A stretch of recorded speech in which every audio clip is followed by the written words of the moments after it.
Hi అండి, ఇది protein dosa అండి. శనగపప్పు, ఉద్దిపప్పు, బ్రౌన్ రైస్ అండి. అది బ్రౌన్ రైసు, పెసరపప్పు, కందిపప్పు అండి. ఈ 5 రకాల పప్పుల్ని మనము నైట్లోనే కడిగి పెట్టుకున్నామంటే మార్నింగ్ కల్లా బ్రౌన్ రైస్ వేసినానండి. వాటర్ పోసేసి బాగా అట్లే కడిగేసి నైట్ అంతా అట్లే నానబెట్టుకోవాలండి. నానబెట్టుకున్న తర్వాత అర్లీ మార్నింగ్ మనం దోశ వేసుకునే కన్నా ఒక అరగంట ముందు దీన్ని బాగా మిక్సీలో వేసి రుబ్బుకోవాలండి. రుబ్బుకున్న తర్వాత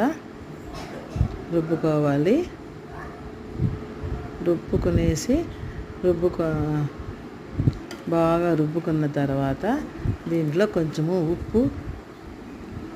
ఉప్పు వేయాలి. అట్లే పచ్చిమిరపకాయలు, అల్లము అవి వేయాలండి. అది మిస్ అయిపోయింది.